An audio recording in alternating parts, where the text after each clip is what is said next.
Welcome everybody to World of Tanks Replays. My name is Maxwell and today's first replay is from the user James72468. That is James72468 and he's driving the Conqueror on a standard battle on Himmelsdorf. Conqueror being a tier 9 heavy tank for the British. Has a decent cannon on it. Has average frontal armor. It tends to get penetrated by tanks of the same tier fairly easily.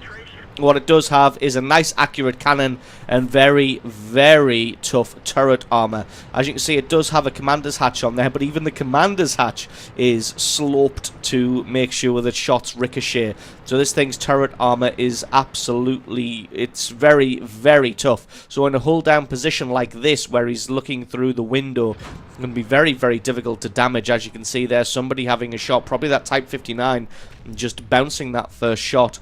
The WZ-132 finally falls there. He did get a shot on him early and then he made a beeline for the cap circle.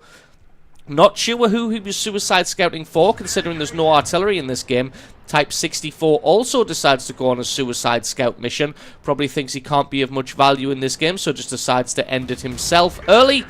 And commit suicide he does, and that's kill number 1 for James. Bounces another shot from an enemy tank down the way. The VK tries to back off, does indeed get away in time, but James hasn't suffered any damage as of yet, thanks to that very tough turret armor. Trying to see if he can get a shot on the Type 59 as the T-21 spotted him out. Didn't quite have the reload speed to be able to fire a shot back. Looks like the Type 59 is transitioning across to the railway tracks now, so that's where James decides to head. Going to try and offer some support to the IS and the T-21 that are making tracks down there. Nobody else on the train tracks, as those two tanks have gotten past the middle line of the map. Oh, finds a VK-4502B, and the platoon mates take him out very, very quickly. Now going to be looking towards the hill. Finds an IS-8, and that's an audacious shot, and it hits through the rubble of a ruined building up onto the hill to do some damage to that IS-8 there. An excellent, excellent shot. Thinking about having another one into the fog of war. He does indeed. Not sure if that one is going to have hit or not. Guess we will only see when we see the post screens at the end of the replay. So the battle for the hill is progressing nicely. The team is fairly even at all points. You can see the guys on the hill aren't terribly outnumbered, neither are the guys on the heavy line, on the 8 line. And the same can be said for the train tracks over on the left-hand flank here. Everything very even. So this game should progress pretty well. You can see even the score is incredibly even at 4 kills to 4 each. James going to be heading down here. Going to try and catch this VK off guard, but he's got to be careful that he doesn't take any damage from this Type 59. Type 59 looks like he's dropping back, so should be able to get alongside this VK pretty easily. Just angles himself up there, and the VK bounces his shot. Only got a 9-second reload on the Conqueror, so he definitely able to fire before the VK takes him out. Now he should have the rear armor of a couple of heavy tanks. No, it looks like they have indeed spun themselves around knowing what is coming on. So it looks like the KV-4 is taking advantage of that, so that's some excellent map awareness from his teammates. Everybody trying to back off here, looking for a shot on the side of the T-34 there, but decides to go for the AMX-M4 instead. Now having another look towards the hill as the battle is now gone very, very south up on the hill. You can see that the Allied team has been wiped out to a man. The enemy team must have realised that it was fairly even up there, so decided to push a huge force.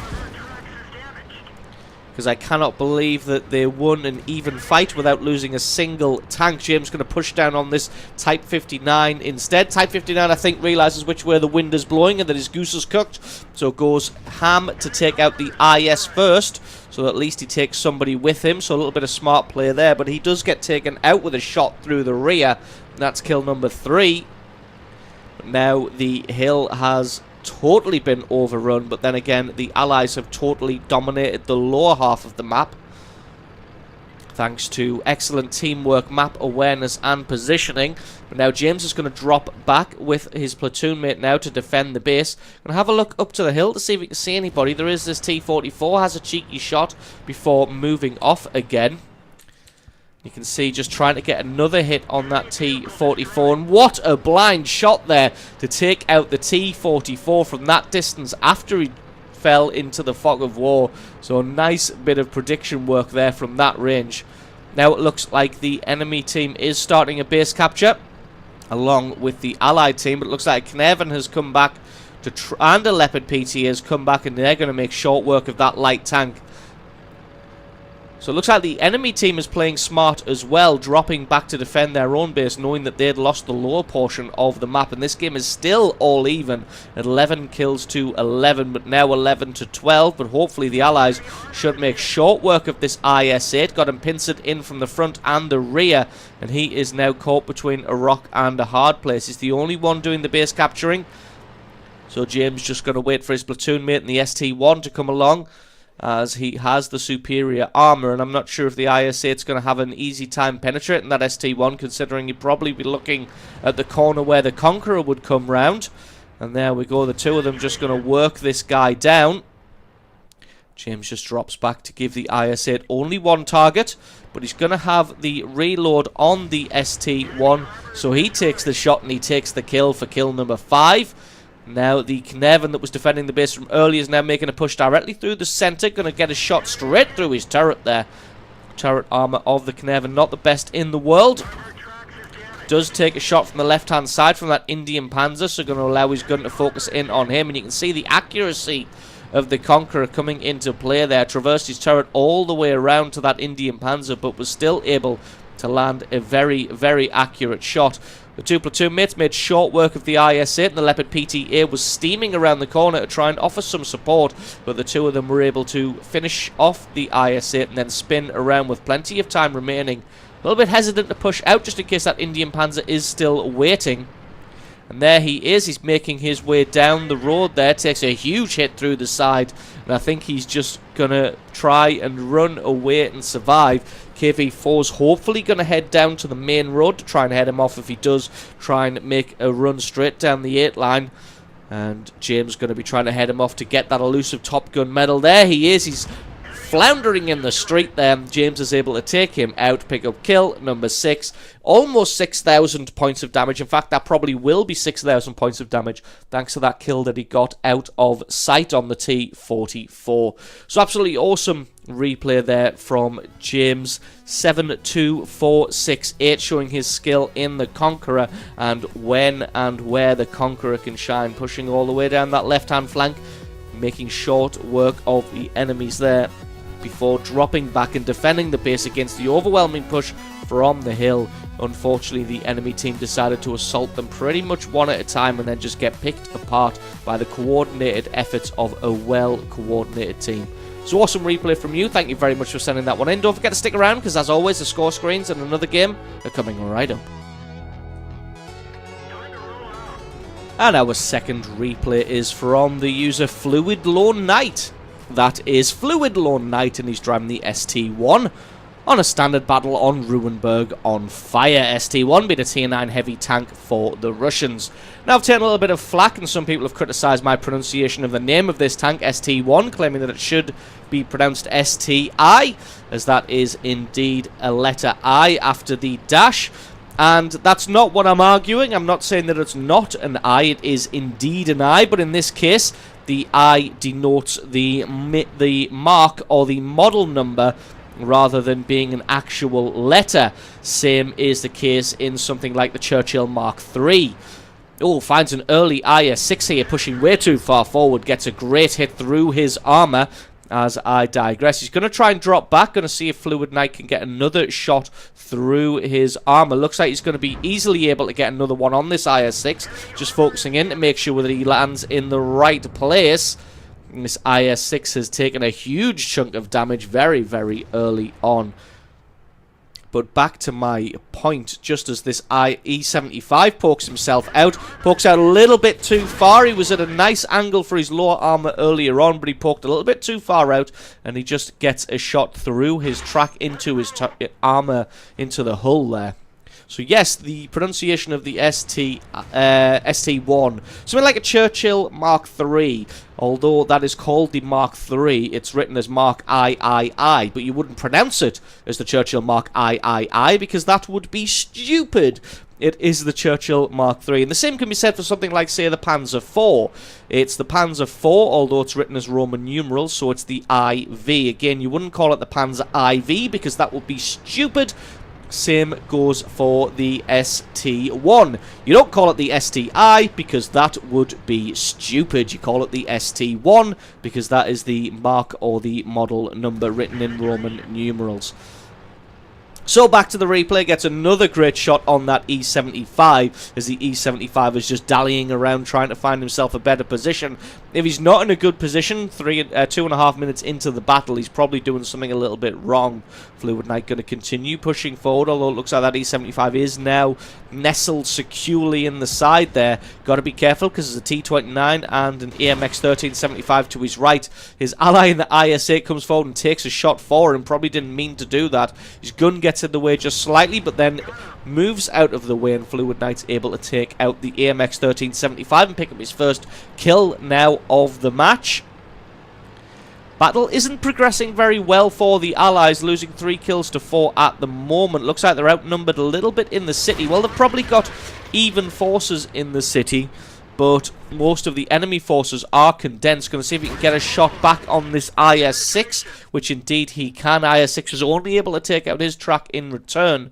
Artillery raining in to try and get some damage on this E-75. He's left his commander's hatch exposed, but that shot doesn't quite land from this range. Takes a shot on the side from something. That could either be the artillery or that KV-4.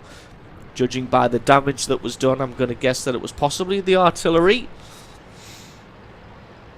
Going to back off just till he's in cover, so that only his turret is exposed to the tanks in front of him and his side isn't exposed to artillery raining in from the sky. Still got an E75 and IS-6 in front of him. The Super Pershing is pushing down that main road there. Has pushed the enemy team all the way back to the D line here. I don't think that those two enemy tanks realise that Super Pershing is alone. Although, to be honest, they're both tier 7, so they're going to find it a little bit difficult to damage the Super Pershing.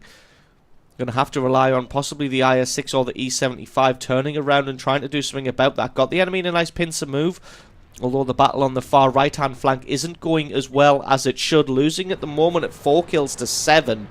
Got about the same tanks in the city, although that Tiger 1 is way too far back and they are well outnumbered on that right-hand side.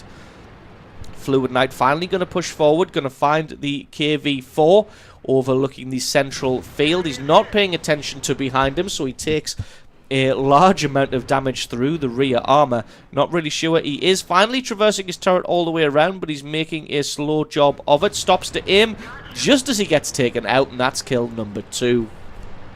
Looks like that IS-6 and E-75 have indeed done what I suggested and dropped back to defend against the Super Pershing and that Tiger 2. So that's going to allow Fluid Knight in his ST1 and this Tiger 1 to flank around behind them. Going to see if he can finally take out this IS-6 that he was able to get so much damage on early on. Indeed he is, and that's kill number 3. Now this leaves an E-75 and a Super Pershing and an IS somewhere in the mix. They have now eliminated the Super Pershing and the Tiger 2. So this is going to be a little bit of a game of carousel. They're all going to run around the buildings. Crashes into the wall a little bit as he tries to come around. Doesn't want to come around too fast, but does indeed spot everybody out. Going to go for the IS as he is taking cover. Beautiful shot to set him on fire, to take out all 692 of his hit points that were remaining. Now he's just got to focus on the E-75, who just made short work of the Tiger 1. Now the E-75 going to spin himself around to get his very, very strong front armor on to target, but it looks like his commander's hatch is exposed, and that's all Fluid Knight needs, and that's kill number 5. And he's single-handedly almost evened the score at 11 kills to 12.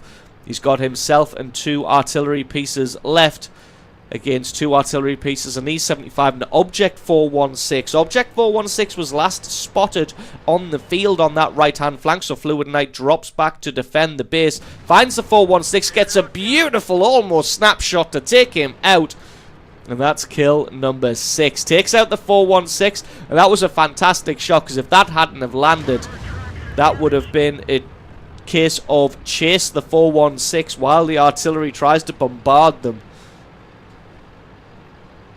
Now, they've been chatting in the chat, and apparently it transpires that this E75 may, in fact, be AFK. And if he is, though, that would have just made the game even earlier on.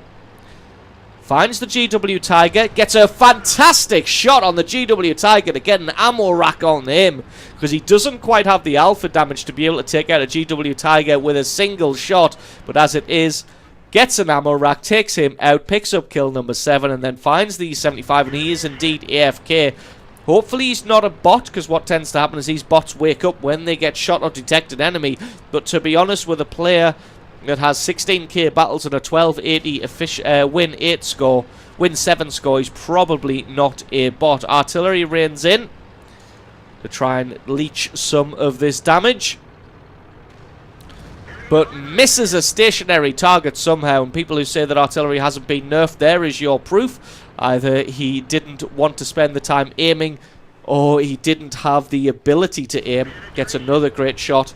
Well, not really a great shot, let's just say a standard shot against the C75. Continuing to rock forwards and backwards, though. He doesn't want to get hit by the M53-55 that was last seen on the 9 line. But to be honest, with Fluid Knight concentrating on the E75, he might have made a move in to try and get him. Indeed, nope, he hasn't made a move. He's still sat in exactly the same spot. Fluid Knight focuses his gun in. He's already switched to high explosive ammunition.